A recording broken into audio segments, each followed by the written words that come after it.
शिवाय नमस्तुभ्यम। सभी शिव भक्तों को सादर नमन। पिछले अध्याय में आप सबने सुना कि किस प्रकार श्री विष्णु ने राजा छो को आश्वासन दिया कि वो उनके लिए कुछ प्रयास अवश्य करेंगे। चलिए अब देखते हैं कि श्री हरि विष्णु अपने प्रिय भक्त राजा छो की मदद कैसे करते हैं। ब्रह्मा जी बोले, नारद, श्री हरि विष्णु अपने प्रिय भक्त राजा छो के हितों की रक्षा के लिए एक दिन ब्राह्मण का रूप धारण करके दधीची मुनि के आश्रम में पहुंचे। विष्णु जी भगवान शिव की आराधना में मग्न रहने वाले ब्रह्मर्षि दधीची से बोले कि हे प्रभु, मैं आपसे एक वर मांगता हूँ। दधीची श्री विष्णु को पहचानते हुए कहने लगे, मैं सब समझ गया हूँ कि आप कौन हैं और क्या चाहते हैं, इसलिए मैं आपसे क्या कहूँ। हे श्री हरि विष्णु, छो का कल्याण करने के लिए आप यहाँ ब्राह्मण का वेश बनाकर आए हैं। आप ब्राह्मण वेश का त्याग कर दे। लज्जित होकर भगवान विष्णु अपने असली रूप में आ गए और महामुनि दधीची को प्रणाम करके बोले कि महामुनि, आपका कथन पूर्णतया सत्य है।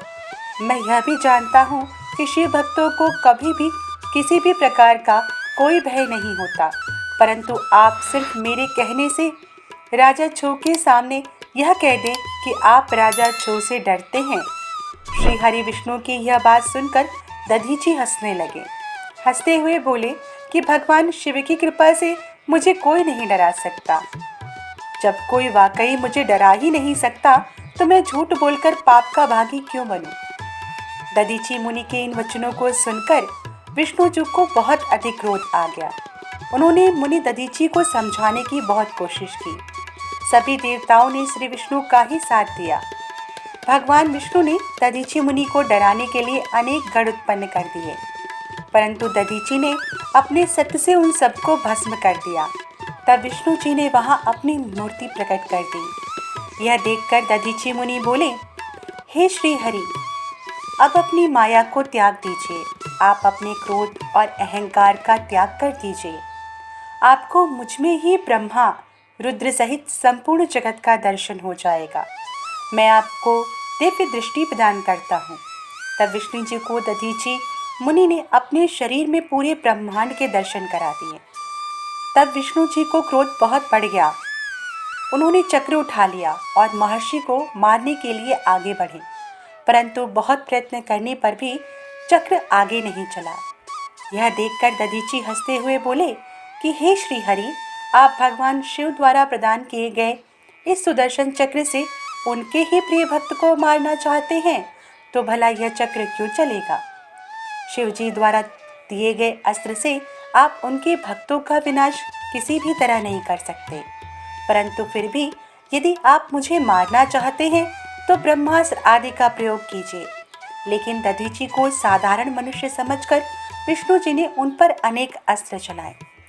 तब दधीची मुनि ने धरती से मुट्ठी पर कुशा उठा ली और कुछ मंत्रों के उच्चारण के उपरांत उसे देवताओं की ओर उछाल दिया। वे कुशाएं कालाग्नि के रूप में परिवर्तित हो गईं। छोड़े गए सभी अस्त्र शस्त्र जलकर भस्म हो गए। यह देखकर वहां पर उपस्थित अन्य देवता वहां से भाग खड़े हुए, परंतु श्री हरि दधीची से युद्ध करते रहे। उन दोनों के बीच भीषण युद्ध हुआ। तब मैं ब्रह्मा राजा छो को साथ लेकर उस स्थान पर आया जहां उन दोनों के बीच युद्ध हो रहा था। मैंने भगवान विष्णु से कहा कि आपका यह प्रयास निरर्थक है, क्योंकि आप भगवान शिव के परम भक्त दधीची को हरा नहीं सकते। ये सुनकर विष्णु जी शांत हो गए। उन्होंने दधीची मुनि को प्रणाम किया। तब राजा छो भी दोनों हाथ जोड़कर मुनि दधीची को प्रणाम करके उनकी स्तुति करने लगे, उनसे माफ़ी मांगने लगे और कहने लगे कि प्रभु, आप मुझ पर कृपा दृष्टि रखिए। तब ब्रह्मा जी बोले, नारद, इस प्रकार राजा छो द्वारा की गई स्तुति से दधीची को बहुत संतोष मिला और उन्होंने राजा छो को क्षमा कर दिया, परंतु विष्णु जी सहित अन्य देवताओं पर उनका क्रोध कम नहीं हुआ। तब तब क्रोधित मुनि दधीचि ने इंद्र सहित सभी देवताओं और विष्णु जी को भी भगवान रुद्र की गोदाग्नि में नष्ट होने का श्राप दे दिया। इसके बाद राजा छो ने दधीचि को पुनः नमस्कार कर उनकी आराधना की और फिर वे अपने राज्य की ओर चल दिए। राजा छो के वहां से जाने के पश्चात इंद्र सहित सभी देवगणों ने भी अपने अपने धाम की ओर प्रस्थान किया। तदुपरांत श्री हरि विष्णु भी वैकुंठ धाम को चले गए, जब से वह पुण्य स्थान थानेश्वर नामक तीर्थ के रूप में विख्यात हुआ। इस तीर्थ के दर्शन से भगवान शिव का स्नेह और कृपा प्राप्त होती है। हे नारद, इस प्रकार मैंने तुम्हें यह पूरी अमृत कथा का वर्णन सुनाया। जो मनुष्य छो और दधीचि के विवाद से संबंधित इस प्रसंग को प्रतिदिन सुनता है, वह अपमृत्यु को जीत लेता है तथा मरने के बाद सीधा स्वर्ग को जाता है। इसका पाठ करने से युद्ध में मृत्यु का भय दूर हो जाता है तथा निश्चित रूप से श्री विजय प्राप्त होती है।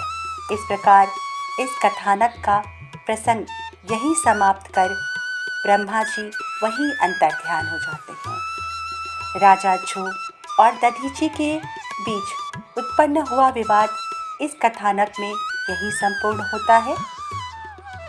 इसकी आगे की कथा के लिए हम पुनः आपके सामने प्रस्तुत होंगे। तब तक के लिए शिव की भक्ति में लीन रहिए। शिव को नमस्कार है, शिव शक्ति को नमस्कार है, शिव भक्तों को नमस्कार है। श्री शिवाय नमस्तुभ्यम।